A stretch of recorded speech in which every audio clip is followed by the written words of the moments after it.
నేను పొద్దున్నుంచి సరస్వతి అమ్మవారిని ఈ కార్యక్రమానికి రమ్మని ప్రార్థించాను. కానీ దైవం మానుష రూపేణ ఆవిడ రాదు కదా, అయినా రాలేదు. ఏమమ్మా రాలేదు అని అడిగాను. కానీ నాయన నువ్వు అన్నట్టు మానుష రూపేణ రాను, నేను నా పుత్రుడి రూపంలో వస్తాను. నా పుత్రుడి రూపంలో. ఎవరా పుత్రుడు? శ్రీ గరికిపాటి నరసింహారావు గారి నా తనయుడి రూపంలో వస్తాను అని ఆవిడ నాతో చెప్పింది. ఆయన తీసుకొచ్చింది ఆవిడే.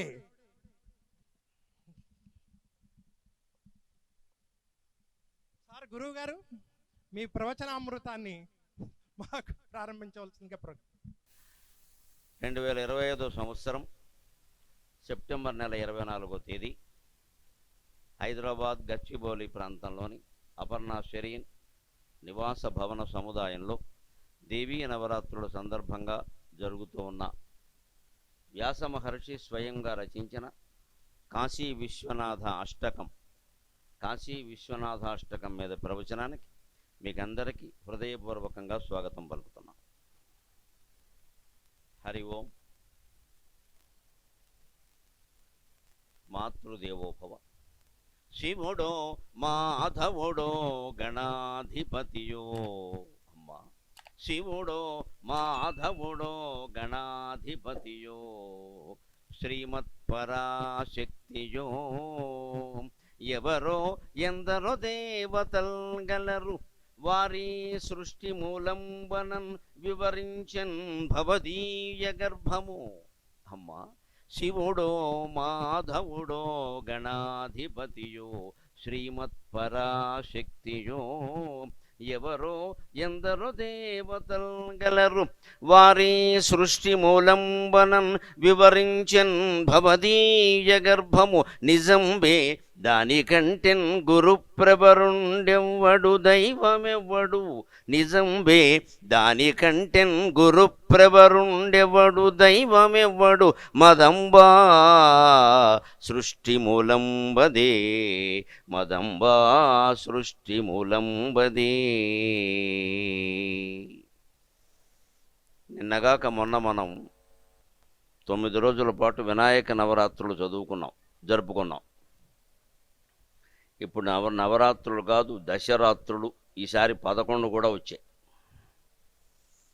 వాళ్ళ అమ్మగారు కాబట్టి ఇంకా 2 రోజులు ఎక్కువ జరుపుతున్నాం. రేపు ఈ కాస్త నెల గడిచిపోతే తర్వాత వాళ్ళ నాన్నగారు వస్తాడు, కుటుంబాన్ని పోషించే యజమాని. మా అబ్బాయికి 9 రోజులు చేశారు, మా ఆవిడికి 10 రోజులు చాలు కదా, 11 రోజులు చేశారు, మరి నా సంగతి ఏమిటంటాడు ఆయన. నీకు నెలంతా చేస్తాను ఆయన, కార్తీక మాసం కోపపడకంటాం ఆయన. ఎందుకంటే 3వ కన్ను తెరిస్తే ప్రమాదం. తర్వాత వీళ్ళ మేనమా వస్తాడు, అదో పోటీ కుటుంబం ఆధ్యాత్మికతలో, శివుడికి కేశవుడు. అందుకని వాళ్ళకైనా మాకేమీ లేదా, మేము వైకుంఠంలో ఉన్నాం, మాకేం చేయరా అంటాడు. తర్వాత మార్గశిర మాసం వస్తుంది. సరిగ్గా మార్గశిర మాసం అంటే ధనుర్మాసం, అది విష్ణు ప్రీతికరమైన మాసం. ఆ నెలంతా విష్ణు అర్చనలు చేస్తాం మనం. ఇది హైందవ సంస్కృతిలో ఒక విశేషమైన ఘట్టం. ఈ 4 వరుసగా వస్తున్నాయి, గమనించండి. ఆ ఏర్పాటు ఎటువంటిదో. భాద్రపద మాసం, ఆశ్వీజ మాసం, కార్తీక మాసం, మార్గశిర మాసం. పైగా ఇవన్నీ దక్షిణాయనంలోనే వస్తాయి. దక్షిణాయనం పుణ్యకాలం కాదు, ఉత్తరాయణం పుణ్యకాలం అంటారు. ఉత్తరాయణంలో పోతే మంచిదంటారు. ఉత్తరాయణం వచ్చే వరకు ఉండి మరీ వెళ్ళాడు భీష్మ పితామహుడు. ఆయన నిజానికి మార్గశిర మాసంలోనే పడిపోయాడు, పడిపోయాడు యుద్ధరంగంలో. కానీ 58 రోజుల పాటు, సుమారుగా 2 మాసాల పైగా ఆగి మాఘమాసం వచ్చాక మాఘశుద్ధ అష్టమి నాడు ఆయన పరమపదించాడు. విష్ణుమూర్తిని కోరుకున్న వరం ఏమిటంటే, నా తర్వాత వచ్చేటువంటి ఏకాదశిని నా పేరు మీద జనం గుర్తుపెట్టుకునేలా చేయి. ఈ ఒంటరిగాడికి, బ్రహ్మచారికి అంతకంటే కానుకే ఉంటుంది. నాకేం పెళ్ళామా బిడ్డలా ఎవరున్నారు నన్ను గుర్తుపెట్టుకోవడానికి? జాతి అంతా నన్ను గుర్తుపెట్టుకోవాలంటే ఏదైనా వరం ఇయ్యంటే శ్రీకృష్ణుడే ఇచ్చాడు ఆ వరం, ఆయనేమీ కోరలేదు. భీష్మ ఏకాదశి ఖచ్చితంగా జరుపుకుంటారయ్యా, నీకేం అనుమానం లేదు, మాఘశుద్ధ ఏకాదశి జరుపుకోమని మనకు భగవంతుడు ఆదేశించాడు స్వయంగా. ఉత్తరాయణం పుణ్యకాలమైనా మీరు గమనిస్తే పుణ్యతిథులు అన్నీ, పర్వదినాలన్నీ దక్షిణాయనంలో ఉంటాయి. ఎందుకోసం అంటే వాతావరణం అనుకూలంగా ఉన్నప్పుడు, అన్నీ బాగున్నప్పుడు అందరూ బాగానే ఉంటారు. అనుకూలంగా లేనప్పుడే, ప్రతికూలంగా ఉన్నప్పుడే మన మనస్సును మనం నిగ్రహించుకోవాలి. ప్రతికూలంగా ఉన్నప్పుడు మనసును నిగ్రహించుకోవాలంటే ఏం చేయాలి? వాతావరణాన్ని మనం సృష్టించుకోవాలి. చెడిపోయేటువంటి వాతావరణంలో మనం ఉన్నప్పుడు చెడిపోవడం చాలా తేలిక. మనం వద్దన్నా చెడిపోతాం, ఎంత నిగ్రహించుకున్నా కష్టం. అందుకని ఆ వాతావరణం నుంచి మనం బయటపడి మంచి వాతావరణాన్ని మన చుట్టూ మనం ఏర్పాటు చేసుకోవాలి. మనం ఐశ్వర్యంతో ఉన్నాము అంటే దానికి తగిన కాపలా మనం ఏర్పాటు చేసుకోవాలి. మనం అందంగా ఉన్నామంటే మన చుట్టూ ముళ్ళ కంచెలు మనమే పెట్టుకోవాలి. గులాబీ పువ్వులకే ముళ్ళు ఉంటాయి, అన్ని పువ్వులకి ఉండవు. గులాబీ చాలా అందంగా ఉంటుంది. మనం అందంగా ఉన్నామంటే ఎవరు మనకేసి చూసినా మన జోలికి రాకుండా మన చుట్టూ ముళ్ళ కంచె మనం పెట్టుకోవాలి. అంటే మనమే ఎప్పుడు బయటికి వెళ్ళాలి, బయటికి వెడితే ఏ వేషంలో వెళ్ళాలి, ఎలా వెళ్ళాలి, ఎప్పుడు ఇంటికి రావాలి నిర్ణయించుకోవాలి. నా ఇష్టం వచ్చినట్టు నేను ఉంటాను అంటే వాళ్ళ ఇష్టం వచ్చినట్టు వాళ్ళు ఉంటారు. ఏ ఉత్తరాయణ దక్షిణాయనాల మధ్యలో తేడా. దక్షిణాయనం పుణ్యకాలం కాదంటే పాపకాలం అని కాదు. భూ పరిభ్రమణంలో మకర సంక్రమణం, కర్కాటక సంక్రమణంలో తేడా. కర్కాటక రాశిలోకి సూర్యుడు ప్రవేశించగానే కర్కాటక సంక్రమణం అంటారు. సంక్రమణం అంటే జరగడం అని అర్థం. దాన్ని సంక్రాంతి అంటారు. అది మళ్ళీ మకర సంక్రమణం అయితే మకర సంక్రాంతి. అది పుణ్యకాలం కాబట్టి అక్కడి నుంచి వచ్చేదంతా ఉత్తరాయణం పుణ్యం అన్నారు కాబట్టి మకర సంక్రాంతికి పెద్ద ప్రాధాన్యం ఇచ్చాం మనం. లేకపోతే జూలైలో వచ్చే కర్కాటక సంక్రాంతి కూడా అది అటువంటిది. కానీ మన ఋషులు ఎంత గొప్ప ఏర్పాటు చేశారంటే ఈ దక్షిణాయన పుణ్యకాలంలో ఎవరు పోకూడదా? అదేమన్నా నిబంధన ఏదైనా ఉందా? మనిషి ప్రాణం ఎప్పుడు పోతుందో ఎవరు చెబుతారు? వాన రాకడా ప్రాణం పోకడా ఎవరూ చెప్పలేరు అన్నారు. ఇప్పుడు హైదరాబాద్లో ఎక్కడైనా బయలుదేరామంటే ఎక్కడికి వస్తారో ఎప్పుడు వస్తారో ఎవరూ చెప్పలేరు. వాళ్ళ దయ మన ప్రాప్తం, ట్రాఫిక్ దయ. వీలైనంత తొందరగానే బయలుదేరాం కానీ ఎప్పటికొచ్చామో చూశారు కదా, అలాగే ఉంటుంది. ఇప్పుడు సరే మీ పరిస్థితి మేము వచ్చే వరకు ఇప్పుడు మేము వెళ్ళేటప్పుడు చూడాలి మా సంగతి. మళ్ళీ రేపు ఎక్కడో ఉంది బాజ, రేపు మళ్ళీ మైహోం పూజలో ఉంది మీరాపు, ఎల్లుండి మళ్ళీ 28 3 రోజులు అన్నపూర్ణాష్టకం వెంకటేశ్వర స్వామి మీద అక్కడ ఉంది. మళ్ళీ ఇంత దూరం రావాలి సుమారుగా. మన అంచేతను మాకు ఉంటుంది కదా లెక్క. అయినా దీనికంతటికి మానసికంగా సిద్ధపడమే, మనం చేసేది ఏం లేదు అక్కడ. ఈ పరిస్థితులన్నీ మనం మార్చేయలేము ఎక్కడ. హైదరాబాద్లో వాహనాలన్నీ మనం అమ్మించేస్తామా? ఎలా కుదురుతుంది? తెలంగాణ ఏర్పడక ముందు తెలంగాణ రాష్ట్రం మొత్తం మీద 77 లక్షల వాహనాలు ఉన్నాయి. పత్రికల్లో వచ్చిన పక్కా లెక్క. తెలంగాణ ఏర్పడక ముందు 2014లో సమైక్య రాష్ట్రంగా ఉన్నప్పుడు తెలంగాణ మొత్తం మీద, హైదరాబాద్ ఒకటి కాదు, తెలంగాణ మొత్తం మీద 77 లక్షల వాహనాలు ఉన్నాయి. తెలంగాణ ఏర్పడ్డాక ఒక్క తెలంగాణలోనే 1,75,00,000 వాహనాలు ఉన్నాయి. ఇది నిన్నటి లెక్క. అంచేత మనం సాధించింది ఏమిటంటే 1 కోటి వాహనాలు పెంచాం. మరి ట్రాఫిక్ జామ్ పెరగకుండా ఏమవుతుంది? ఇంకేం పెరుగుతుంది? అప్పుడు ఇంటికో వాహనం ఉండేది, ఇప్పుడు మనిషికో వాహనం వచ్చింది. ఇలాగ మన కష్టాలు మనమే మన వైభోగాల పేరు మీద పెంచుకుంటూ, ట్రాఫిక్ జామ్ కాబట్టి రాలేదండి, అడ్డమైపోయిందండి, ఇలా ఉందండి, ఇక్కడ బతకడం కష్టం అండి. ఎవరు బతికేలా కష్టం చేసుకున్నారు? ఎప్పుడు కాలానికి కారణం మనిషి అండి. మనిషి జీవితానికి కారణం కాలం కాదండి, తోసేయిద్దండి దయచేసి. కాలం ఎలా ఉంది, కాలం ఎలా ఉందని ప్రతివాడు మాట్లాడతాడు. కాలం ఎందుకుంది అలాగా? కాలం అంటే మన మనస్సు. కాలకంఠి కాంతిమతి క్షోభిణి సూక్ష్మరూపిణి ఆ నామంలో స్పష్టంగా ఉంటుంది. కాలకంఠి అంటే మనస్సు. నిద్రపోయే సమయంలో మన మనస్సు కంఠంలో ఉంటుంది, అందుకని కాలకంఠి అన్నారు. మనస్సు రూపంలో కంఠంలో ఉండి కలగనడానికి ప్రాతిపదిక వేసేది నువ్వేనమ్మా అని అర్థం దానికి. కాంతిమతి అక్కడ ఒక తెర ఏర్పడుతుంది. క్షోభిణి అక్కడ ఒక మనస్సులోంచి విక్షోభం ఏర్పడి 72,000 నాడుల్లో దాక్కున్నటువంటి జ్ఞాపకాలన్నీ వాయువు రూపంలో కంఠంలోకి వస్తాయి. ఉదాహరణ వాయువు. కల కలిగించేదే అదే, వాంతి కలిగించేది అదే, మోక్షం ఇచ్చేది కూడా ఉదాహరణ వాయువే. ఉదాహరణ వాయువు అంత గొప్పది. వాంతి ఇచ్చేదే అదే, మోక్షం ఇచ్చేదే అదే, కల కలిగించేది అదే. అంటే మూడింటికి అదే కారణం. స్వప్నావస్థకి, జాగ్రత్త అవస్థకి, మోక్షావస్థకు కూడా అదే కారణం. ఒక వాయువు అంత పని చేస్తుంది. అదే క్షోభిణి. ఒక క్షోభ అంటే ఒక కదలిక, అంతకన్నా సంక్షోభం కాదు, అది ఒక కదలిక, విక్షేపం అంటారు. సూక్ష్మ రూపిణి. మన కళలో మనం సూక్ష్మ రూపాలు ధరిస్తున్నామా లేదా? సరిగ్గా ఈ 4ంటిని కలిపి లలితా సహస్రంలో మనం కలగనే విధానం చెప్పారు. కాలకంఠి కాంతిమతి క్షోభిణి సూక్ష్మరూపిణి. అదే విష్ణు సహస్రంలో అయితే ఇంకోలా చెబుతారు. స్వాపన స్వపసో వ్యాపి నైకాత్మ నైక కర్మకృతు. అదే అంతే. స్వాపనక నిద్రపోతున్నాడు స్వామి శ్రీమన్నారాయణమూర్తి క్షీరసాగరంలో. స్వవశక ఆయన వశంలో ఆయన ఉన్నాడు. మన కళలో మన వశంలో మనం లేము. కళలో ఆయన వశంలో ఆయన ఉన్నాడు. ఆయనకి మనకి తేడా అది, జీవుడికి దేవుడికి తేడా. కలగంటూ కూడా మనం ఆ కళని కలలాగే చూడగలిగితే, జీవితాన్ని కలలాగా చూడగలిగితే జాగ్రత్త అవస్థలో మనం కూడా శ్రీమన్నారాయణమూర్తి, జీవుడు దేవుడు అయినట్టే. అంతకంటే ఏం లేదు ఇక్కడ. దృష్టి భేదం తప్పితే జీవుడికి దేవుడికి భేదం ఏం లేదు. స్వపనక స్వవశక, ఆయన వశంలో ఆయన ఉంటాడు. వ్యాపి, అంతటా వ్యాపించాడు. కళలో మనమంతా వ్యాపించామా లేదా? మన కళలోకి వచ్చిన అన్ని వేషాలు మనమే వేషంగా ఎవరు వేశారు లేతే? పక్కన పడుకున్న వాళ్ళకు కూడా మన కళ ఏమిటో తెలియదు, చెబితే తప్ప. వారు మన కళలోకి వస్తున్నారు, ఇంకెవరో వస్తున్నారు, ఇంకేవో వస్తున్నాయి. ఈ వేషాలన్నీ ఎవరు వేశారు? జీవుడే వేశాడు. జీవుడు ఒకడు కలగాని ఇన్ని వేషాలు వేసినప్పుడు దేవుడు వేయడా? జీవుడు వేసిన వేషం వాడి కళ, దేవుడు వేసిన వేషం ఈ సృష్టి మొత్తం అంతా. అంతకంటే ఏమీ లేదు. ఇది కళ అని గ్రహించగలిగితే మొత్తం అవుట్, వెళ్ళిపోయినట్టే లెక్క. ఇదంతా దేవుడు వేసిన వేషం. కాబట్టి నేను మీ అందరి దగ్గరికి వచ్చి వ్యక్తిగతంగా నమస్కారం చేశాను. నాకు అందరూ అమ్మవారి యొక్క స్వరూపమే.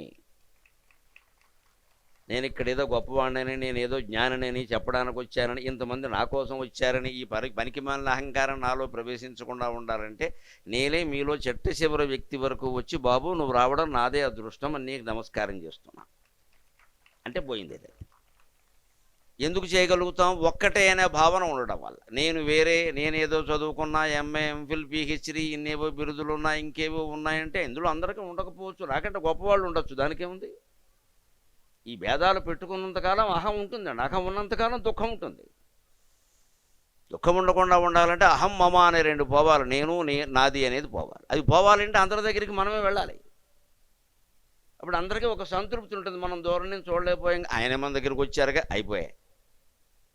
ఇదంతా దృష్టి భేదం. సృష్టిలో భేదం లేదు మిత్రమా, శంకరాచార్య మాట. సృష్టిలో భేదం లేదు, నీ దృష్టిలో ఉంది భేదం అంతా. దృష్టి మార్చుకుంటే భేదం మారుతుంది. సరైన దృష్టితో మన మనస్సును మార్చుకుని ట్రాఫిక్ జామ్ చాలా ఆనందంగా ఉంటుంది. 15 ఏళ్ళుగా నేను హైదరాబాదులో ఉంటున్నాను. కేవలం ట్రాఫిక్ జామ్ కారణంగా కనీసం ఒక 50-60 గ్రంథాలు చదువుకుంటాను నేను. 50-60 గ్రంథాలు. ఓ పుస్తకం కారులో పడేసుకుంటాం. కారు ఎలాగో డ్రైవర్ది, కార్యకర్త ఉన్నాడు, కార్యక్రమం అయింది, కారు అయింది, ఆయన పంపించాడు. నా సొమ్మేం పోయింది ఇక్కడ? నేను తొందర పెట్టానుకో వాడు దేనికో గుద్దేస్తాడు. అందుకని శుభ్రంగా నేను వెనక సీట్లో కూర్చొని ఆ పుస్తకం చదువుకుంటాను. ఎప్పుడో తీసుకెడతాడు, ఆలస్యమైంది డ్రైవర్ని అడగండి, నేనేం చేయను, నేను అడిపానా? ఇంతే తేలిగ్గా తీసుకోవడం అంటే. అక్కడి నుంచి వెనకాల కూర్చున్న షంటేసి too late too late too late అంటే టూ మచ్ అయిపోతుంది ఇక్కడ. టూ లేట్ కాదు ఇక్కడ. ఎందుకు ఊరికి గుద్దుకుంటావు ఇలాగా? నువ్వంటే ఏమైనా అయిపోతుంది అక్కడ? డ్రైవర్ని షంటేసి ఏమనుకో, వాడు బుర్ర పాడైపోతుంది. ఇదేనండి పరిస్థితిని ఎదుర్కొనే విధానం. నువ్వేం ఎదుర్కోకలా, మడగడకుండా కూర్చో, అదే ఎదుర్కోవచ్చు. నువ్వు ఎదుర్కోవడం మొదలెట్టేమంటే ఘర్షణ వస్తుంది. అది పరిస్థితులకు అనుగుణంగా మనం సర్దుకోవాలి. ఎదుర్కోవడం ఏంటి? ప్రతిదాన్ని ఎందుకు ఎదుర్కోవాలి? ఆ పరిస్థితులు సృష్టించుకున్నది మనమే కదా. ఇందాక చెప్పుకున్నాం కదా, 1 కోటి వాహనాలు పెరిగినప్పుడు ఆ పరిస్థితి ఉండదా? ఇది ఆధ్యాత్మికత అంటే ఇది. అందుకే దక్షిణాయనాన్ని మన వాళ్ళు ఏం చేశారు అంటే, ఇక్కడ పండగలు ఎక్కువ పెడితే ప్రతి తిథిని ఓ పర్వదినం చేసేస్తే ఆ వంకన దేవుడి గురించే మాట్లాడుకుంటారు కదా. ఉత్తరాయణం ఎలాగో వాళ్ళు ఏం మాట్లాడుకున్నా ఎప్పుడైనా అది పుణ్యకాలమే కదా. ఈ కాలాన్ని మనం మార్చేద్దాం. మనుషుల మనస్సులు మారితే కాలం మారుతుంది. మనుషుల మనస్సులు మారితే కాలం మారుతుంది. మనం ఇక్కడ ఉన్న వాళ్ళందరం సత్యమే మాట్లాడాలి, ధర్మానికే కట్టుబడి ఉండాలి. నిరంతరం మనస్సులో నమ శివాయ, నమో నారాయణాయ, శ్రీమాత్రే నమః అన్న మంత్రాల్లో ఏదో ఒకటి జపించాలి అని ఇక్కడున్న ఇన్ని వేల మంది నిర్ణయించుకుంటే, నేను వెళ్ళేలోగానే ఇక్కడ కలియుగం పోయి కృతయుగం వస్తుందమ్మా, అనుమానం ఏం లేదు. ఇక్కడ నేను వెళ్ళేలోగానే వస్తుంది. కానీ మనం అందుకు సిద్ధంగా అమ్మో కృతయుగం వచ్చేస్తే మన అపార్ట్మెంట్ ఏమైపోతుందో, ఏమవుతుంది? ఇప్పుడు 8 నొక్కితే 16కి వెళ్ళింది, అంతే అవుతుంది. మళ్ళీ 16 నుంచి 8 వచ్చే వరకు నోరు మూసుకు కూర్చున్నాం. ఎందుకంటే ఎవడో నొక్కాడు, అక్కడికి పోయింది, మళ్ళీ ఇక్కడికి వస్తుంది, కూర్చుంటాం. అందుకని ఆ లిఫ్ట్లో కూర్చుని గొడవ చేసేవానికి ఇంకెప్పుడు పిలవద్దంటారు, ఖాతా పోతుంది. అది సమస్య. ప్రతి క్షణము జీవితాన్ని పరిశీలించవలసిందే. ప్రతిదాని నుంచి ఏదో ఒకటి నేర్చుకోవలసిందే. మంచి నుంచి నేర్చుకోవచ్చు, చెడ్డ నుంచి నేర్చుకోవచ్చు, గెలుపు నుంచి నేర్చుకోవచ్చు, ఓటమి నుంచి నేర్చుకోవచ్చు. గెలుపు లోకానికి నిన్ను పరిచయం చేస్తుంది మిత్రమా, ఓటమి లోకాన్నే నీకు పరిచయం చేస్తుంది. నన్ను అడిగితే గెలుపు కంటే ఓటమే మంచిది, మనకు ఉపకారం చేస్తుంది. మనం గెలిచామంటే మన ఎవరో వచ్చి వేదిక మీద పరిచయం చేస్తారు. గెలుపు నిన్ను లోకానికి పరిచయం చేస్తుంది. నేను చాలా గొప్పవాడండి, చాలా వాటిలో గెలిచాడంట. ఓటమి లోకాన్నే మనకు పరిచయం చేస్తుంది. లోకం ఎలా ఉంటుందిరా, నువ్వు అనుకున్నట్టే ఉంటుందో అనుకున్నావు, అందుకే కొట్టింది అబ్బా అంటాడు. లోకాన్ని మనకు పరిచయం చేసి, ఇప్పుడు మనకి లోకమంతా తెలియడం ముఖ్యంగానే మనం లోకానికి తెలియడం అంత ముఖ్యం కదండి. దానివల్ల అహంకారాలు వస్తాయి. మనకి లోకమంతా తెలిసిందనుకుంటే లోకజ్ఞత, సుఖంగా ఉంటాం హాయిగా. అది తెలియాలి అంటే కాలాన్ని ఎలా మార్చుకోవాలో తెలియాలి. కాలం అంటే మన మనస్సే, ఇంకోటి ఏం లేదు ఇక్కడ. నీ మనస్సు నువ్వు మార్చుకుంటే కలియుగం కృతయుగంగా మారుతుంది. కనీసం నీ జీవితం వరకు మారుతుంది. ఇంక మిగిలినంత నీకెందుకు? ఆ మార్చుకోకపోతే ఏం జరుగుతుంది, మార్చుకుంటే ఏం జరుగుతుంది? వ్యాస మహర్షి జీవితం ఆధారంగానే చెప్పుకుంటున్నాం. అందుకే మన సంస్కృతిలో శివుడు, మాధవుడు, గణాధిపతి, ఆది పరాశక్తి ఎందరో దేవతలు. ఇప్పుడు ఈ వరుస 4 మాసాల్లో ఇంకా సూర్యుడు, సంక్రాంతి వస్తే సూర్యుడు, రథసప్తం వస్తే సూర్యుడు, ప్రతి పౌర్ణమి నాడు చంద్రుడు. ఎన్ని రకాల దేవతలు ఉన్నారు. అసలు ఇంతమంది దేవతలు ఉన్నారనే విషయం, ఉంటారనే విషయం మనకు ఎలా తెలిసింది? ఇండియాలో పట్టుబట్టి, ఇరాన్లోనో, ఇరాక్లోనో, ఇథియోపియాలోనో పడితే గుండు సున్నా ఏముంది అక్కడ? ఒకటే మాట, ఒకటే రూపం, ఒకటే నామం, లేదా పొడి చేస్తానంటాడు. మన హిందూ ధర్మంలో ఎంత స్వేచ్ఛ, నువ్వు ఏ పేరైనా పెట్టుకో, ఏ రూపమైనా పెట్టుకో, ఏ రకంగానైనా పూజ చేసుకో, మొత్తం మీద దేవా అనంతే, ఇంకేమక్కర్లేదు. దేవుడి పేరు చెప్పు, ఇంకేమక్కర్లేదు. ఇంత స్వేచ్ఛ అండి ఇది, బహుళ ఆరాధన స్వేచ్ఛ. అందుకని అమ్మా, నీ కడుపున పుట్టడం వల్ల, భారతమాత గర్భంలో పుట్టడం వల్ల నాకు ఈ బహుళారాధన స్వేచ్ఛ కలిగిన హిందూ ధర్మంలో ఉండే అవకాశం వచ్చిందమ్మా. అంచేత నాకు గురువు ఎవరంటే ఎవరో రాముడో కృష్ణుడో కాదు, నీ గర్భం నుంచి పుట్టాం కదా, గర్భమే నాకు గురువు. ఆ మాతృగర్భానికి నమస్కారం. శివుడో మాధవుడో గణాధిపతియో శ్రీమత్పరాశక్తియో ఎవరో ఎందరో దేవతల్ గలరు, వారి సృష్టి మూలంబనన్ వివరించెన్ భవదీయ గర్భము నిజంబే. దానికంటెన్ గురుప్రవరుండెవ్వడు దైవమెవ్వడు మదంబా సృష్టి మూలంబదే, మదంబా సృష్టి మూలంబదే. అలా మనం ప్రార్థన చేసి రంగప్రవేశం చేస్తూ ఈవేళ వ్యాస మహర్షి స్వయంగా రచించినటువంటి విశ్వనాథాష్టకం చెప్పుకోబోతున్నాం. వారాణసీపురపతిం భజ విశ్వనాథం, వారాణసీపురపతిం భజ విశ్వనాథం అని వ్యాసుడు శివుణ్ణి ప్రార్థించాడు. అమ్మవారికి ఆవిడ గురించి చెప్పుకోవడం కంటే కూడా వాళ్ళ ఆయన గురించి చెప్పుకుంటే చాలా ఇష్టం. ఇది పతివ్రత లక్షణం. అలాగే శివుడికి ఆయన గురించి మాట్లాడితే వద్దురామ్మా ఆవిడ గురించి మాట్లాడరా అంటాడు ఆయన. ఆయనకి ఆవిడంటే అంత ఇష్టం. అంచేత అమ్మవారి పండుగల్లో శివానంద లహరి, అయ్యవారి పండుగల్లో సౌందర్య లహరి చెప్పుకుంటే మనకి ఇద్దరు ఖాతాలు కలిసి వస్తాయి. వాళ్ళకి ఒకరంటే ఒకరికి అంత ప్రీతి. భార్యాభర్తలు ఉండవలసిన విధానం అది. భార్య నోట ఎప్పుడు భర్త గురించిన సుగుణాలు వస్తూ ఉండాలి, భర్త నోట ఎప్పుడు భార్య గురించినటువంటి సుగుణాలు వస్తూ ఉండాలి. అప్పుడు కాపురం బ్రహ్మాండంగా ఉంటుంది, కైలాసంలాగే ఉంటుంది. ఎంతసేపు మన గురించి మనం వాగడం కాదు. 4 ఆడాళ్ళు కలిశారు అంటే ఒకటే లెక్క, మొగుళ్ళ మీద నేరాలు. 4 మగాళ్ళు కలిస్తే ఇంక చెప్పక్కర్లేదు, మొత్తం ఆడజాతి మీదే నేరాలు. ఇంకా ఆడాళ్ళేనాయని నన్ను అడిగితే వాళ్ళ ఆయన గురించే మాట్లాడతారు. అబ్బాయి వీళ్ళు మొత్తం స్త్రీ జాతి, మరీ ఘోరం అది. మొత్తం ఆడాళ్ళందరూ, అయ్యో ప్రపంచంలో ఆడాళ్ళందరూ అలా ఉన్నారా? ఉంటే మీ ఆవిడ ఉందేమో, మరి ఆవిడ ఒక్కతినే అనరాదా? అబ్బాయి లేదండి, నేను చూశాను, నేను మొగండగా 4 ఉన్నప్పుడు మేము ఏం మాట్లాడుకుంటామంటే ఒకళ్ళ గురించి కాదండి, వాళ్ళ ఆవిడతో మొదలెట్టి అసలు ఏంటండి ఆడాళ్ళు అంటాడు, పక్కవాడు ఇంకేదో అంటాడు. మొత్తం ప్రపంచంలో ఉండే ఆడాళ్ళందరూ అవే పుట్టే, అవే పూర్వం కావ్యాలు కూడా రాసేసారు. నేను చెప్తే బాగుండదు కానండి, నేను రాసిందంతా మొగాళ్ళే కదా. ఆడాళ్ళు ఏమి రాశారు? ఇప్పుడు బిడ్డను ఎత్తుగా ఆముదం రావడమే సరిపోయింది. వాళ్ళ కావ్యాలు ఎక్కడ రాశారు? పాపం వీళ్ళే రాశారు కాబట్టి అవి రాసేసారు. ఇదేనండి ప్రవృత్తి. ఎందుకు 4 కలవగానే నేరాలు వస్తున్నాయి? ఎవరి గురించైనా, ఇంట్లో వాళ్ళ గురించైనా, బయట వాళ్ళ గురించైనా, మొత్తం ప్రపంచం గురించి మంచి మాటలు మాట్లాడుకోలేమా?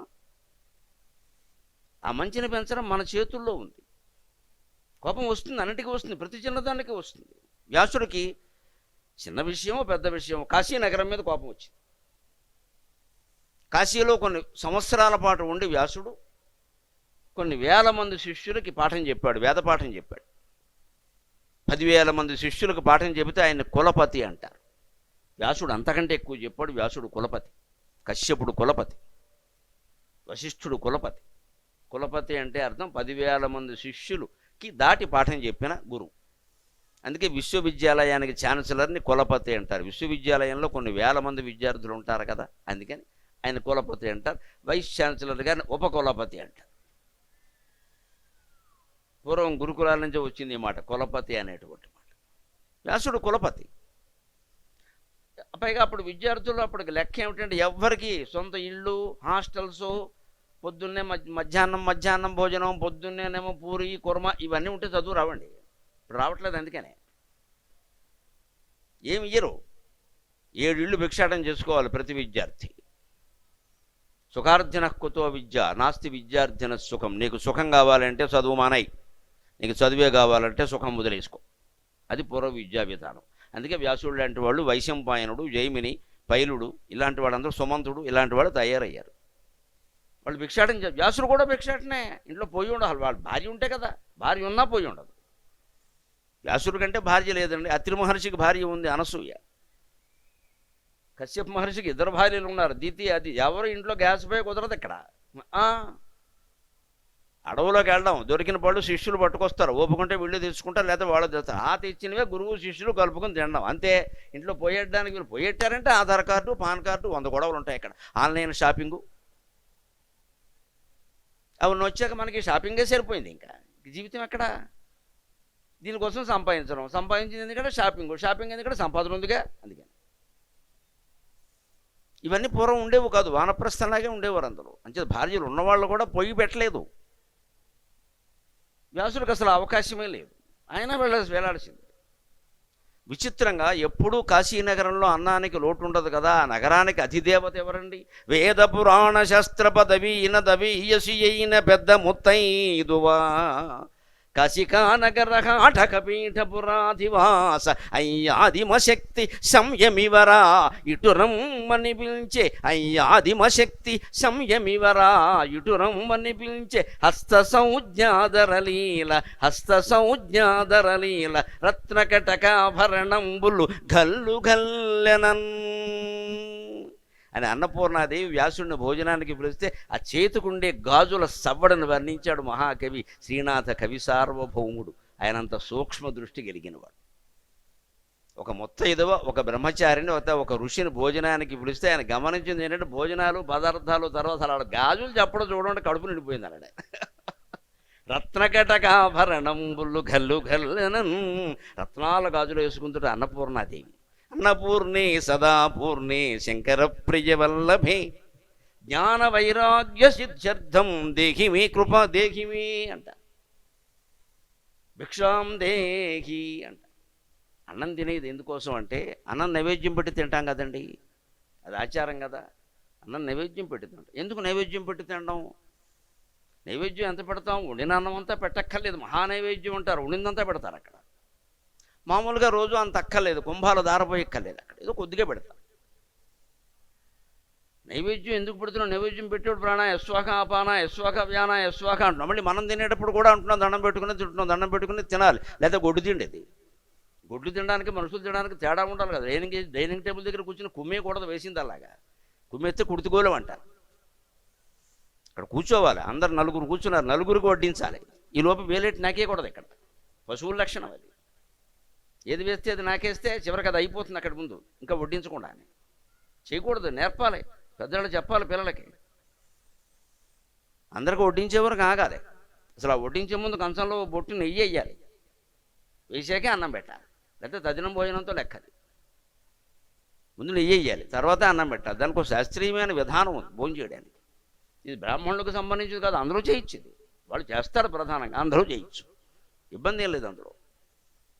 అన్ని వడ్డించేవో వడ్డించాలి, అప్పుడు దేవుడికి నైవేద్యం పెడుతుంది. మామూలుగా ముందు ఇల్లాలు వంట చేసిన తర్వాత పూజా మందిరంలోకి వెళ్ళి కొద్దిగా దేవుడికి నైవేద్యం పెడుతుంది. ఎందుకు దేవుడికి నైవేద్యం పెట్టి తినడం అంటే ఆయన తిన్నాక మనం తినడం అనేది మామూలుగా మనకు కనిపించే విషయం.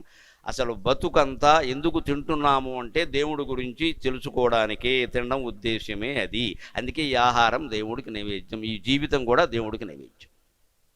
అత్రాకారార్థం కర్మ కుర్యాద్ అనింజం శాస్త్రమే చెప్పింది. మనిషి ఎందుకు బతకాలో, ఎందుకు తినాలో, ఎందుకు సంపాదించాలో అంత శాస్త్రమే చెప్పింది. అత్యాహారార్థం కర్మ కుర్యాద్ అనింజం కుర్యాదాహారం ప్రాణ సంరక్షణార్థం ప్రాణా సంరక్ష్యాక తత్వ జిజ్ఞాసరార్థం తత్వం జిజ్ఞాస్యం ఏన భూయో న జన్మ. బాబు ఏదో తినాలి కాబట్టి ఏదో పని చేయవయ్యా అన్నారు. తినడం ఎందుకండి? కుర్యాదాహారం ప్రాణ సంరక్షణార్థం. ప్రాణాలు నిలబడాలంటే అన్నం తినాలి కదయ్యా అన్నారు.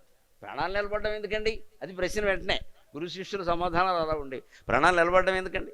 ప్రాణాసంధార్యాక తత్వజిజ్ఞాసనార్థం. తత్వం తెలుసుకోవాలి కదయ్యా అందుకు అన్నారు. నిలబడడం ఎందుకంటే డాక్టర్ అవ్వడానికి, ఇంజనీర్ అవ్వడానికి, పెళ్ళిళ్ళు చేసుకోవడానికి, పిల్లల్ని, ఇవన్నీ జంతువులు కూడా చేస్తున్నాయి. మనం చేసేది ఏంటి గొప్ప? ఇక్కడ ఒక పందికి పుట్టిన పిల్లలు మనకు పుడతాయా? పిల్లల కండం పెద్ద విషయం ఏమిటంటే నేను జీవితంలో సెటిల్ అయ్యా. ఏమిటి సెటిల్ అయ్యేది? సెటిల్ అవ్వడం అంటే financial settlement is not at all settlement. ఏ దుఃఖం వచ్చినా తట్టుకునేలాగా, ఏ సుఖం వచ్చినా తేలిగ్గా తీసుకునేలాగా నువ్వు సెటిల్ అయితే సెటిల్ అయినట్టమా, లేతే లేనట్టు లెక్క సెటిల్మెంట్ అంటే. అంతవరకు మనం సెటిల్ అవ్వలేదు. సెటిల్ ఆడటమే అటు ఇటు జీవితం ఆడుకుంటూ ఉంటుంది. సెటిల్ కొట్టో కొట్టో కొట్టో అని అటు నుంచి ఒకటి కొడతాడు, ఇటు నుంచి ఒకటి కొడతాడు. సెటిలే సరిపోయి సెటిల్ ఎక్కడ అవుతావు? నువ్వు సెటిల్ అవ్వాలంటే తత్వజ్ఞానం పొందాలి. అప్పుడు స్థిరపడి ఉంటావు. ఉండనే ఆస్తులు పోతే పోనాయి, ఉంటే ఉంటాం, పోతే పోతాం. పెద్ద విషయం. నాకు జ్ఞానం ఉంది కదా, ఇంకేముంటే అక్కడ జ్ఞానంతోనే పైకెడతాం. మనస్సు ఎడుతుంది హాయిగా, ఇంకో జన్మే ఉండదు. మరి ఈ తత్వం అంతా తెలుసుకోవడం ఎందుకంటే తత్వం అదే లెక్క. తత్ అంటే ఆ పరమాత్మ, త్వం అంటే నువ్వు, ఆ దేవుడు నువ్వే, ఇంకేం లేదు. ఆ విషయం తెలుసుకుంటావు. అందుకే బతుకుండాలి. బతుకుండాలి కాబట్టి అన్నం తినాలి. అన్నం తినాలి కాబట్టి సంపాదించాలి. అంతే. అన్నం తినడానికి సరిపడే సంపాదించాలి. 10 తరాలకు సరిపడే సంపాదన అవసరం లేదు. అలా కాకుండా మనం ఆశలు పెంచుకున్నాం కాబట్టి ఇలా ఉన్నాం. మళ్ళీ ఈ తత్వం తెలుసుకోవడం ఎందుకంటే ఊరికే నేను తెలుసుకున్నానని గొప్ప చెప్పడానికి కాదు. ఏనా భూయో నజన్మ, పుట్టింది ఎందుకంటే మళ్ళీ పుట్టకుండా ఉండడానికి అన్నారు భారతీయ ఋషులు. ఏదో పుట్టేసావు నీకు తెలియకుండా, అయిపోయింది కదా, యాక్సిడెంటల్ అంటే అంతే, జరిగిపోయింది. ఎందుకు ఈ పుట్టిందని మళ్ళీ పుట్టకుండా ఉండాలి. దీనికోసం మళ్ళీ పుట్టి, మళ్ళీ హైదరాబాద్లోనే పుట్టి, మళ్ళీ అపర్ణా శరీరంలో ఉండి, మళ్ళీ కారు వేసుకుని బయటికి వెళ్ళి, మళ్ళీ ట్రాఫిక్ ఎందుకు వచ్చిన గొడవ, మళ్ళీ గరికిపేట నరసింహరావుని పిలవాలి. ఎన్నాళ్ళు ఇది మళ్ళీ వేసిన సినిమా వేయడం ఇక్కడ? ఇది వదిలిపోవాలి. ఇది అంచేత పొందేవేవో పొందేసాం. ధార్మికంగా ఉన్నామా లేదా అంతే. అనుభవించవలసిన సుఖాలు అనుభవిస్తాం, తినవలసిన పదార్థాలు ఏవో తింటాం, అయిపోయింది, వదిలేస్తాం జీవితాన్ని. ధర్మం తప్పకుండా ఉంటే చాలు. అందుకని అలా భిక్షాటన పెట్టారు. ఒకసారి ఎందుకో విచిత్రంగా అంత అన్నపూర్ణాదేవికి నిలయమైనటువంటి కాశీలో అన్నం దొరకలేదు వ్యాసుడికి శిష్యులకి కూడా. ఒకరోజు కాదు, 3 రోజుల పాటు దొరకలేదు. పాపం కడుపు మాడిపోయింది వ్యాసుడికి. తన తపశ్శక్తితో ఆకలిని కూడా జయించవచ్చు, కానీ తపశ్శక్తిని అలా వినియోగం చెయ్యరు మహర్షులు. సాధ్యమైనంత వరకు సాధారణ పరిస్థితుల ద్వారానే వారి సమస్యలు పరిష్కరించుకుంటారు. అసాధారణ పరిస్థితి ఏర్పడితే వరం కానీ శాపం కానీ అప్పుడు ఇస్తారు. మామూలుగా ఇస్తే అది తపశ్శక్తి అంటే ఏమిటి? Bank deposit. మనం కార్డు గీకుతున్నాం కదా ఇక్కడ, షిక్ షిక్ అని గీకిన కొద్దీ పోవట్లా. 1వ తారీఖు జీతం వచ్చింది, 2, 3, 4 అన్నీ గీకావు. 30వ తారీఖు వరకు వాడి గీకాడు, అయిపోయింది. ఇంకా 25 రోజులు గీకడమే, లేదా ఎవడో గోకడమే అప్పు కోసం. ఎందుకు వచ్చింది ఇది? తపశ్శక్తి కూడా ఇంతేనండి. ఇంత గొప్పగా ఏం మాట్లాడక్కరా. ఇంకా తపశ్శక్తి అంటే బ్యాంక్ డిపాజిట్. నువ్వు వరం ఇచ్చినా శాపం ఇచ్చినా అది పోతుంది. కాక చిత్రం ఏంటంటే వరం ఇస్తే 10,000 పోతుంది, శాపం ఇస్తే 20,000 పోతుంది. ఎందుకంటే మనకు ఆనందంగా ఉన్నప్పుడు వెలే వెలే వెలే అన్నామనుకోండి, కొంచెం ఊపిరి తగ్గుతుంది, కొద్దిగా బీపీ కూడా పెరుగుతుంది. కోపం వచ్చి అన్నాం అనుకోండి, బీపీ డబల్ అవుతుంది. అది తేడా వరానికి శాపం. ఆనందంగా ఉన్నా కొంత ఊపిరి తగ్గుతుంది, బీపీ పెరుగుతుంది. అతి ఆనందం కూడా పనికిరాదు, కోపం అసలే పనికిరాదు. ఆనందం అనేది అతిగా పనికిరాదు, కొంతవరకు పర్వాలేదు. కోపం అసలు పనికిరాదు, ఎందుకంటే అది విపరీతంగా పెంచేస్తుంది బీపీని.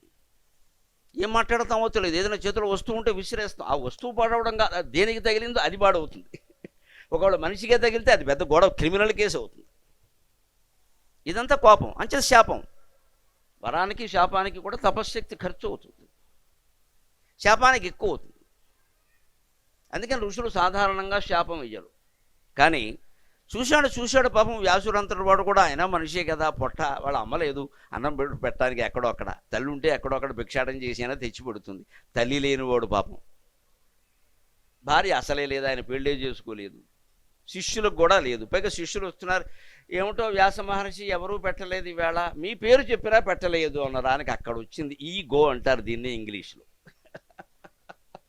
అన్నం పెట్టలేదు అంటే ఎవరు? మీ పేరు చెప్పినా వ్యాసులని చెప్పావా, వేదవ్యాసులని చెప్పావా? అన్నీ చెప్పాము సార్, స్పెల్లింగ్ కూడా రాసాము సార్, డిజిటల్ బోర్డు మీద చూపించాము సార్, రాలేదు. అప్పుడు కొంచెం కోపం వచ్చి, అభ్యనే నేడు మీకు మధ్యాహ్న భిక్ష బ్రహ్మపురివాడ కాశికాపట్టణమున. 3వ రోజు మధ్యాహ్నం కూడా 1 గంటకు కూడా భిక్ష దొరకకుండా శిష్యులు వచ్చి నిలబడితే వాళ్ళని ప్రశ్నిస్తున్నాడు శ్రీనాథుడి భాషలో. వ్యాసుడు ప్రశ్నిస్తున్నాడు. మనిషి ఎలా మాట్లాడతాడో చూడండి, సైకాలజీ ఇది. మనస్తత్వాన్ని బట్టి మాటలు ఉంటాయి. ఆయన కోపంగా ఉన్నాడు, కానీ ఇంకా శిష్యులు అన్నం ముట్టలే దొరకలేదని చెప్పలేదు. వచ్చారు. వచ్చిన వాళ్ళు గుమ్మంలో ఉండగా 3వ రోజు కదా, ఇవాళైనా అన్నం దొరికిందా అని అడుగుతున్నాడు. అడిగే మాట ఎలా ఉందంటే, అబ్బేనే నేడు మీకు మధ్యాహ్న భిక్ష బ్రహ్మపురివాడ కాశికాపట్టణమున, అబ్బదో నాకపోలే మహర్షులారా, అబ్బదో నాకపోలే మహర్షులారా, వాడల ఈ పెద్ద వల్లకాట అన్నాడు. అంటే నీకు అన్నం పెడితే అది బ్రహ్మలోకం, అన్నం పెట్టకపోతే వల్లకాడు. ఇలా ఉంటారని మనుషులు. మనలో ఎంతమంది ఉంటామండి ఇలాగా? మన కాస్త గౌరవం చేయగానే ఇంకా ఆయనే ఇంకా ఆవిడే నాకు ట్రూ ఫ్రెండ్, ఇంత పొడుగు సాగదీయడం ఇక్కడ.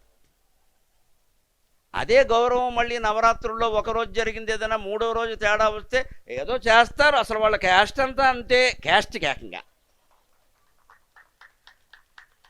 చాలా సహజమైన మాటలమ్మా, అందుకే కరతాళాలు మోగుతున్నాయి.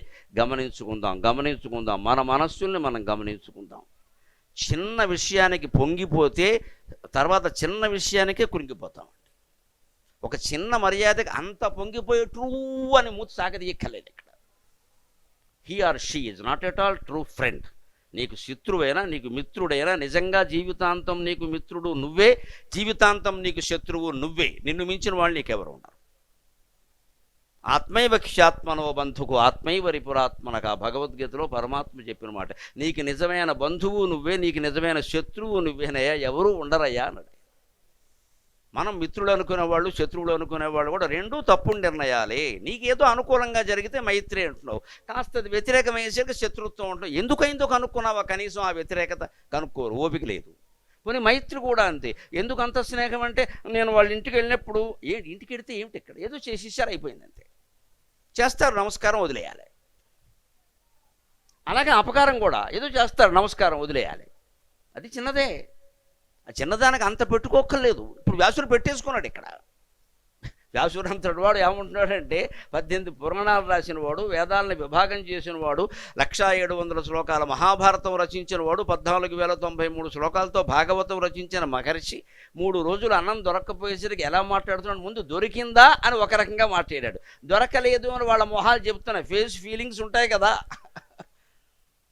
ఆ మొహం చూడగానే దొరకలేదా నాకు తెలుసు, ఏదో వల్లకాడిది ఎందుకు దొరుకుతుంది, అప్పుడు వల్లకాడ అయిపోయిందా?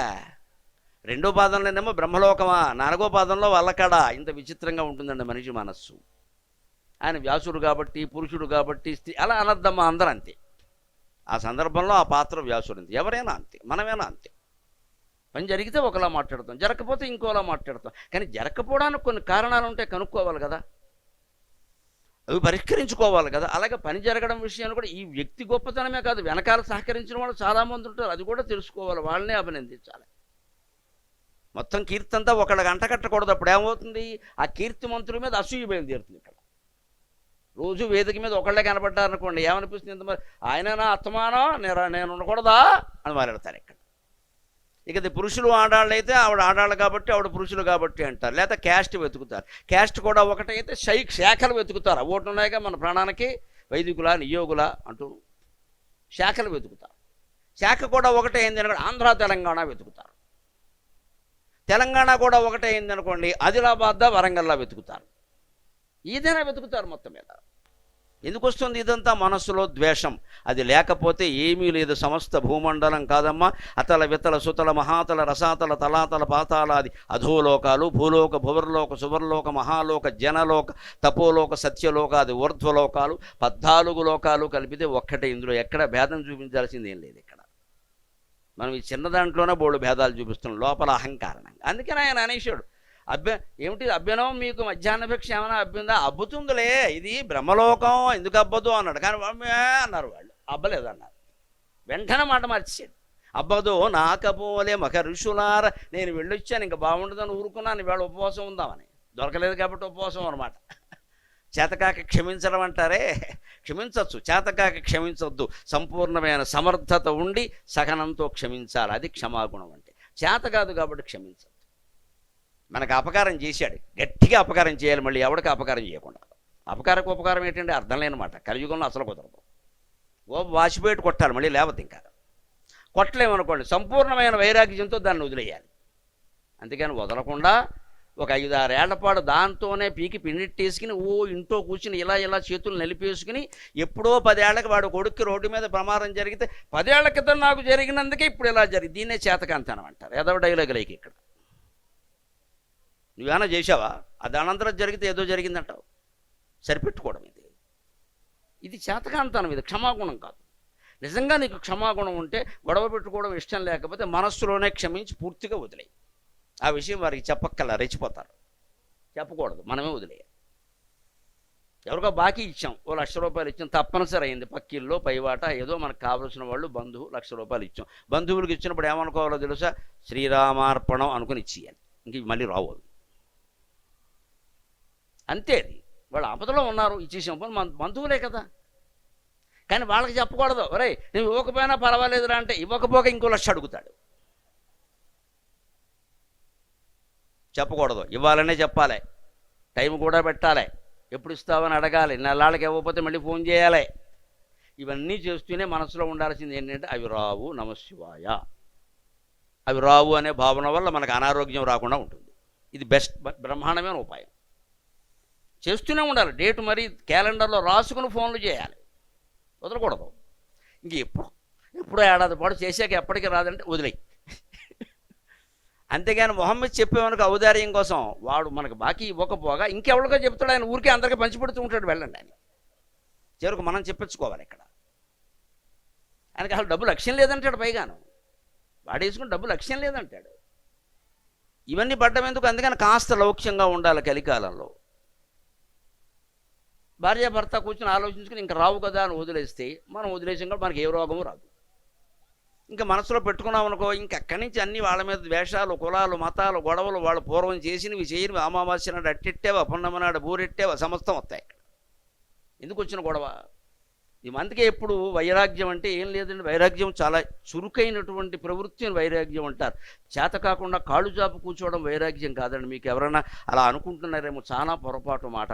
మన సుభాషితాల్లో కానీ, భర్తృహరి సుభాషితాల్లో కానీ, మన శాస్త్రాల్లో కానీ వైరాగ్యం అంటే చాలా చురుకైన పని. జిడ్డు కృష్ణమూర్తి గారు 5,000 పేజీలు ఉండేటువంటి ఉపన్యాసాలన్నీ వైరాగ్యం గురించి చెప్పాడు. ఆ పేరు పెట్టలేదు అంతే, ఆయన పేరు పెట్టాడు, దాని గురించే మాట్లాడాడు.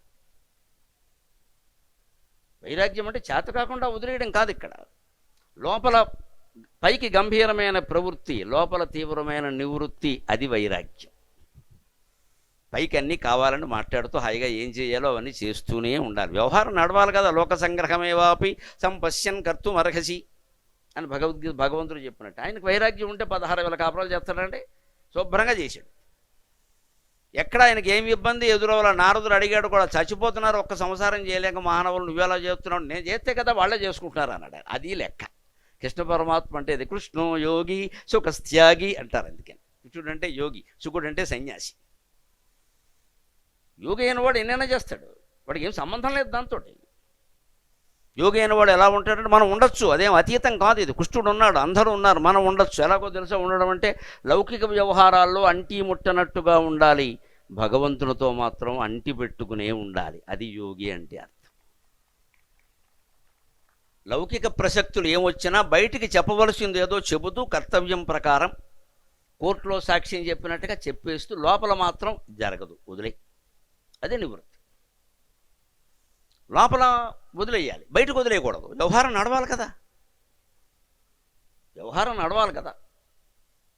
అది అది లోపల నివృత్తి ఉండి బయటకు ప్రవృత్తి ఉంది, దాన్ని యోగిత్వం అంటారు. అందుకే కృష్ణుడు భగవద్గీతలో అందరికంటే ఎవరు గొప్పవారంటే జ్ఞానిభ్యోపి మతోధిక కర్మిభ్యశ్చాధికో యోగి తస్మాత్ యోగీ భవార్జున.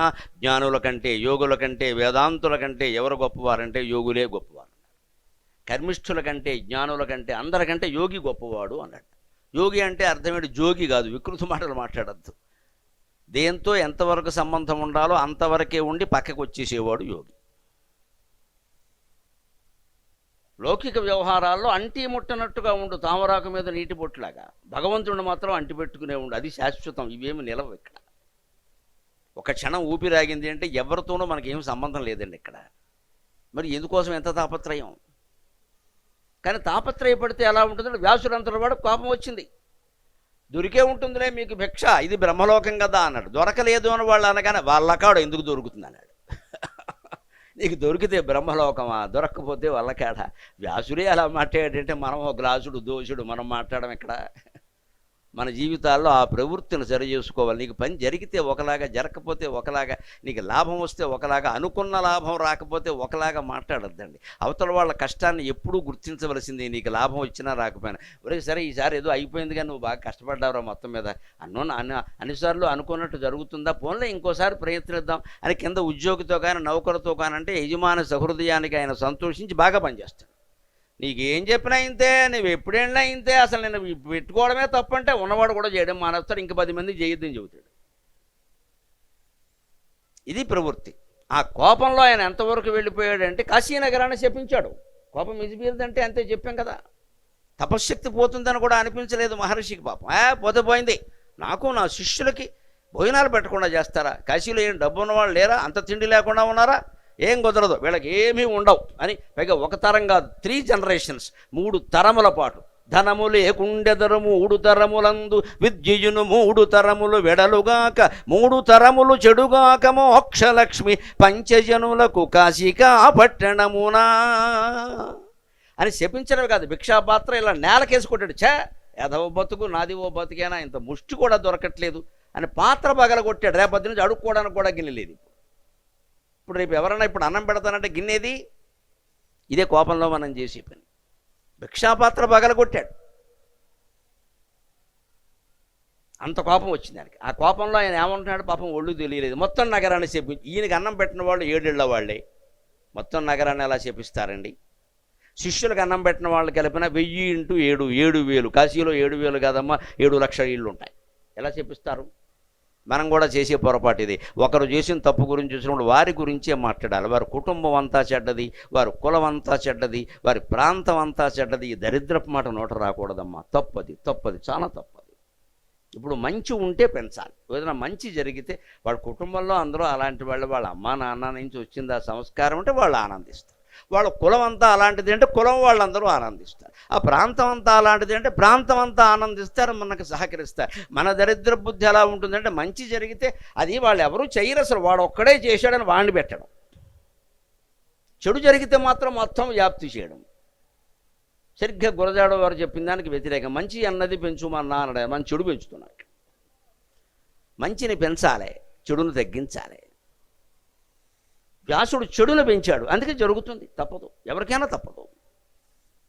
ధనము లేకుండెదరు 3 తరములందు, ఎవరెవరో అన్నాన్ని తిరస్కరించారు కదా కాశీజనులు. పంచజనులు అన్నాడు. పంచభూతాల నుంచి పుట్టిన వాళ్ళందరూ, మానవులందరూ, మొత్తం అందరికీ వాళ్ళు ఇచ్చేసాడు కోపంలో. ఊరిని చెప్పించినట్టే. 3 తరాల వరకు వీళ్ళకి ధనం ఉండదు, వీళ్ళకి చదువు రాదు ఎవడికి. అంతేకాదు మోక్షం సమస్య లేదు. కాశీలో అడుగడితే చాలు మోక్షం అంటారు. అడుగడిది కాదు, అడుగడుగుని పడుకున్నా వీళ్ళకి మోక్షాలు రావు. పో. ధనములు ఏకుండెదరు 3 తరములందు, విద్యును 3 తరముల వెడలవలయు, 3 తరముల చెడుగాక మోక్షలక్ష్మి పంచజనులకు కాశికా పట్టణమునా అని శపించాక అప్పుడు ఇందాక చెప్పినటువంటి హీరోయిన్ గారు తెర మీదకి వచ్చారు.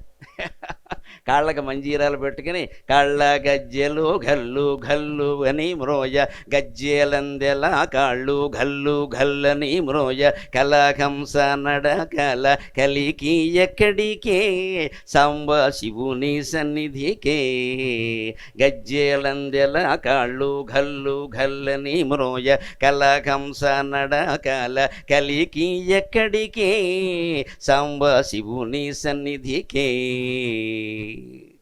కాశీనగరాన్ని శపించి భిక్షాపాత్ర పగలగొట్టాక అప్పుడు ఒక పెద్ద ఇంటి అరుగు మీదకి ఒక ముత్తైదు వచ్చింది. ఆవిడకి 60 ఏళ్ళు పైన ఉంటాయి, సీనియర్ సిటిజన్. బ్యాంకులో 1% వడ్డీ ఎక్కువ ఇస్తారు. అక్కడి నుంచి మామూలు వాళ్ళకంటే వాళ్ళకి ఇంకో శాతం ఎక్కువ ఇస్తారు. అటువంటి వడ్డీ తీసుకునేవాడు వచ్చింది అక్కడ. ఆవిడ ఎలా ఉందో రూపం వర్ణిస్తున్నాడు అన్నపూర్ణాదేవి.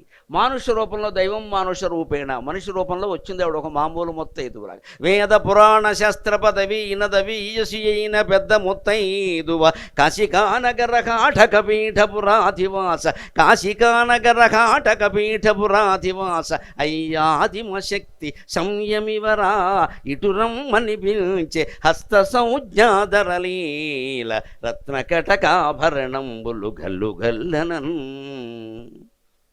వేద పురాణ శాస్త్ర పదవీ నదవీయసి అయిన 4 వేదాలు చదివినా, 6 శాస్త్రాలు చదివినా, 18 పురాణాలు చదివినా ఎవరిని చేరుకోవడం కష్టమో, అవి నిజంగా తత్వార్థంతో చదివితే ఎవరిని చేరుకోవడం తేలికో ఆ పదార్థమే రూపం ధరించి వచ్చింది. ఎవరండి? ఇగో ఇక్కడ విగ్రహం రూపంలో మన అనుగ్రహిస్తున్న అమ్మవారే అక్కడికి వచ్చి నిలబడిందమ్మ. వేద పురాణ శాస్త్ర పదవి నదవీయసి, దవీయసి అంటే దూరమైనది, నదవీయసి అంటే దగ్గరైంది. వేదములు, పురాణములు, శాస్త్రములు ఎవరు అర్థవంతంగా చదివి అవగాహన చేసుకుని అన్వయం చేసుకుని ఆచరణలో పెడతారో వారికి భగవంతుడు దగ్గర అవుతాడు. ఊరికే చదివితే డమడమధ్వనితోడి డక్కగాక 4 బిరుదులు వస్తాయి, ఇంటి నిండా బంగారం డబ్బు ఉంటే దానికి తగిన వ్యాధులు కూడా ఉంటాయి.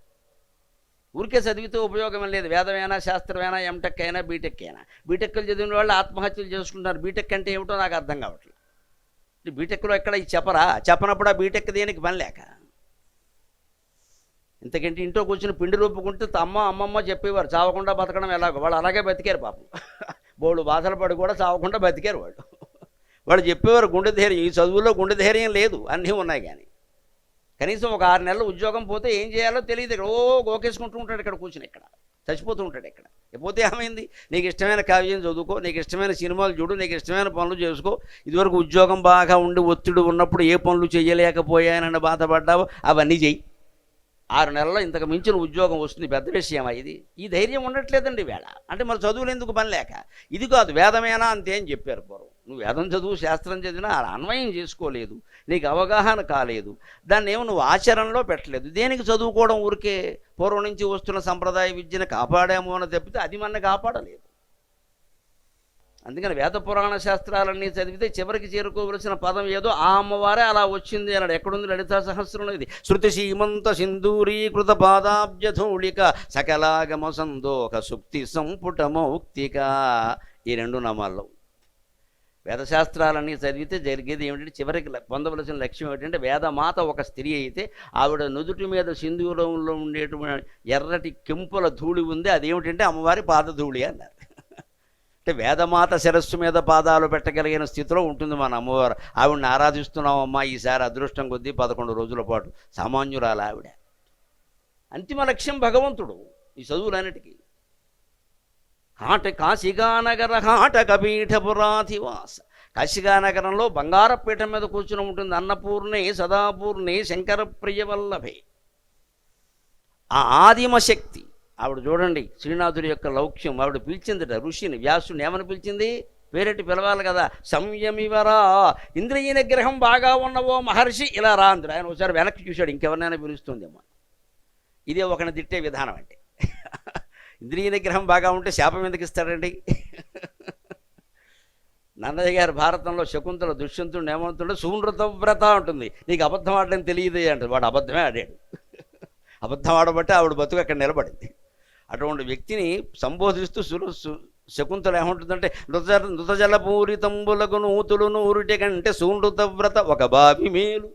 నన్నయ్య గారు చాలా అందమైన ప్రయోగం చేస్తాడు. సూనృతవ్రత అంటాడు. అబద్ధం ఆడబట్టే శకుంతల బతుకు నాశనం ఎందుకంటే నువ్వెవరో తెలియదు, కొడుకు ఎవడో నాకు తెలియదు అని వాడంటుంటే ఆయన్ని పట్టుకుని అబద్ధం ఆడటమే నీ వంశంలో లేదు అంటే వాడు ఒకసారి వెనక్కి చూసుకున్నాడు, ఇంకెవరన్నా ఉన్నారేమో నన్ను కాదు, నేను అబద్ధం ఆడినాను వాడికి తెలుసు కదా. ఇదే వ్యంగ్యం. సంయమివరా, ఇంద్రియ నిగ్రహానికి పేరు మోసిన మహర్షి ఇలా రా అంటే వ్యాసుడు ఏదో పొరపాటు చేసినట్టున్నాం మనం. కానీ మరి ఆకలి చూస్తుంది, వెళ్ళకపోతే ఇప్పుడు నన్ను అలా అంటామంటే అది కూడా ఉండదు, ఆ సాంబార్ కూడా ఉండదు. ఇప్పుడు సంయమివరా ఇటు రమ్మని పిలిచే హస్త సంజ్ఞాధరలీల. ఎవరిని ఇంటికి పిలుస్తున్నా, అన్నానికి పిలుస్తున్నా, ఆతిథ్యం ఇస్తున్నా చాలా మర్యాదగా ఉండాలి. నోరు నవ్వుతూ నొసలు వెక్కిరించినట్టు ఉండకూడదు. నవ్వుతో నవ్వుతారు కొంతమంది, నొసలు ముడతలు తిరుగుతుంది. అంటే నువ్వు రావడం నాకు ఇష్టం లేదు, వస్తే రాలే అయితే మానయి, కానీ మరి తప్పదు కదా రా, అయిపోయింది. ఈ సంబంధాలు నిలబడవు. నోరు నవ్వుతూ ఉంటుంది, నోటితో నవ్వుతూ నొసలతో వెక్కిరించడం అంట. ఈ ద్వంద్వ ప్రవృత్తి ఉంటే ఎవరికి నష్టం ఉంటే అవతల వాళ్ళకి ఏం నష్టమో మనకు తెలియదు, ఈ ఉన్న వ్యక్తికే నష్టం. వీళ్ళ లోపల పెరిగిపోతుంది. స్ప్లిట్ పర్సనాలిటీ అంటారు దీన్ని ఇంగ్లీష్లో. అంత ఉంటే అదేదో తేల్చేసుకో, వదిలిబారే, గొడవ వదిలేయ విషయం తేల్చేయి. తేల్చుకోలేనప్పుడు మానసికంగానే వదిలేయి, ఏదో చెయ్యాలి, లేకపోతే మనకే నష్టం. ఆయనకి అలాంటిది లేదు, అమ్మవారికి అసలే లేదు. అందుకని ఆవిడ హస్త సంజ్ఞాదర చక్కగా తల్లి కొడుకుని పిలిచినంత హాయిగా, ఎప్పుడు తిన్నావో నాయన, పొట్ట లోపలికి వెళ్ళిపోయిందిరా, ఎండు డొక్క అయిపోయిందిరా, 2 మెతుకులు తినరా, ఎంతసేపు హార్డ్వేర్ ఉద్యోగం అంటావు అది అవసంతా, కాస్త 2 మెతుకులు తిని పని చేసుకోరా, 1 గంట అయినా గద్దె తలుపులు తీసి బయటికి రావు నాయన. ఇగో ఆర్టిఫిషియల్ ఇంటెలిజెన్స్ వచ్చింది కదా, ఇంక అంతా బయటే ఉంటారు ఇప్పుడు, అనేది చేస్తూ ఉంటుంది. మన వాళ్ళు బయట ఉండి నొక్కుంటూ కూర్చుంటారు. భార్యాభర్తలు ఒకరి పాదశ ఒకరు చేసుకుంటారు హాయిగా, బోర్డు ఖాళీ. అందుకని తల్లి కొడుకుని పిలిచినట్టే పిలిచిందిట. అప్పుడు రత్నాల గాజులు గల్లు గల్లు అన్నాయిట. ఆవిడ అన్నం పెట్టింది, అయిపోయింది. కానీ లెక్కేనండి, తల్లికి ఉన్న దయ తండ్రికి ఉండాలని లేదు. ఎవరి కర్మఫలం వారు అనుభవించవలసిందే. అక్కడికి శివుడు వచ్చాడు. ఎవరో వాడికి ఎందుకు అన్నం పెట్టావు, వాడు అన్నాడు. అక్కడ వాడికి ఎందుకు అన్నం పెట్టావు? కాశీ అంటే ఏమనుకుంటున్నాడు, నాకు మరో భార్య అన్నాడు. ముందు ఇక్కడ గొడవ మొదలైంది. ఇక్కడ నేను కాకుండా ఇంకొకరు ఉన్నారా అని. కాశీ అంటే నాకు మరో భార్య, నా భార్యను దూషిస్తాడా దుర్మార్గుడు, కాశీనగరం నుంచి వెళ్ళగొట్టేస్తున్నాను, వెళ్ళిపోమని అన్నాడు. బహిష్కరించాడు. వ్యాస నిష్కాసం అంటారు దీన్ని సంస్కృతంలో. కాశీ నాకు భార్య అయినా సరే అమ్మవారి దగ్గరకు కింద ఆ కేసు పోయి ఈ కేసు వచ్చింది. బాబు, నగరాలు నదులు కూడా మీకు భార్యలేనా? వెనక ఓ గంగాదేవిని ఓ దాన్ని తీసుకొచ్చి నెత్తిమి పెట్టారు, సరిపోయింది.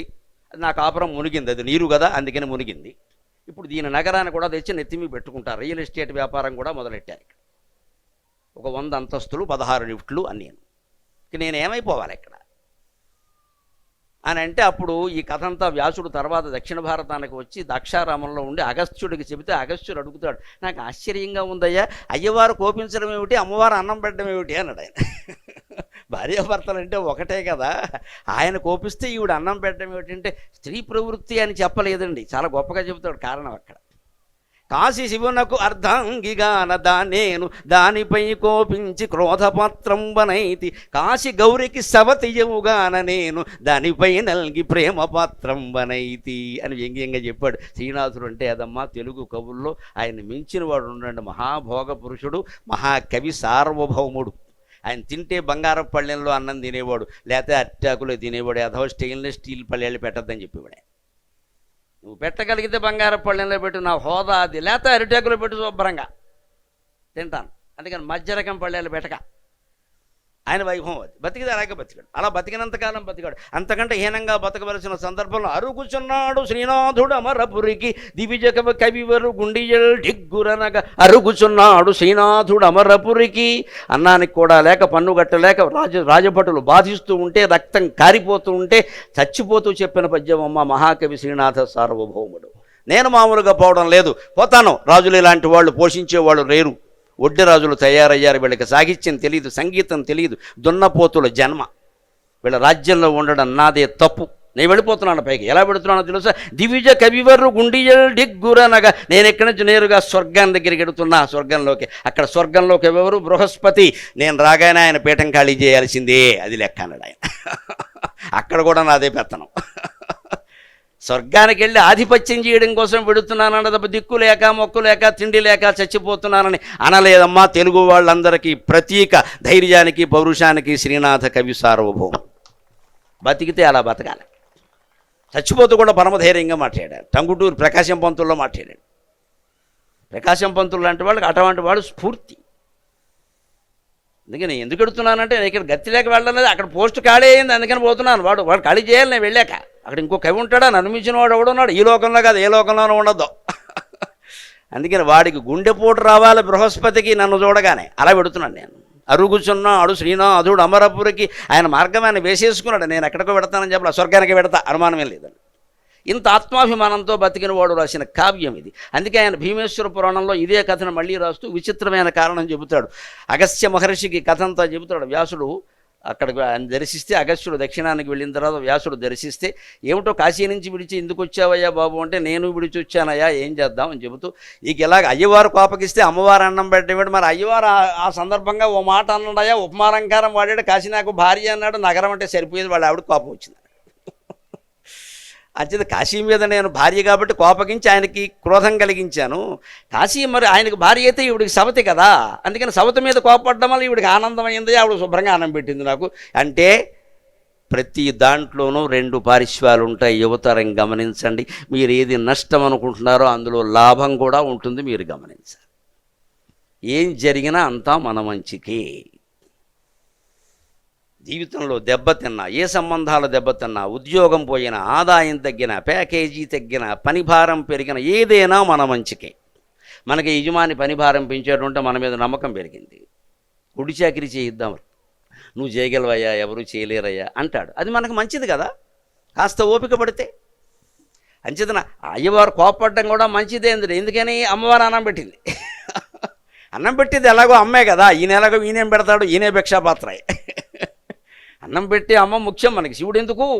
పైగా ఈవిడుంటే ఆయన వెంటనే వస్తుంది, ఆయన వెంటనే వస్తాడు. ఈ కథ అందుకని వ్యాసుడిని నగరం నుంచి పంపించిన తర్వాత అప్పుడు ఆయన పెట్టాడు, మళ్ళీ వచ్చి కాళ్ళ మీద పడి, స్వామి నాకు శిక్ష వేయకండి, నాకు శిక్ష వేయకండి, కాశీ లేకుండా మీరైనా ఉండగలరేమో కానీ నేను ఉండలేను అంటే, వ్యాస కాశీ అని వేరే కట్టుకుని ఉంటే అన్నాడు, మళ్ళీ విశ్వనాథుడిని సంతృప్తిపరిచేటువంటి పని నువ్వు చేశాక నీకు శాప విముక్తి అవుతుంది అన్నాడు. అక్కడికి వెళ్ళి ఆయన వ్యాసకాశీలో, కాశీకి ఇంచుమించుగా 30-40 మైళ్ళ దూరంలో ఉండేటువంటి వ్యాసకాశీలో ఉండి అక్కడ ఈ విశ్వనాథాష్టకాన్ని చెప్పాడు.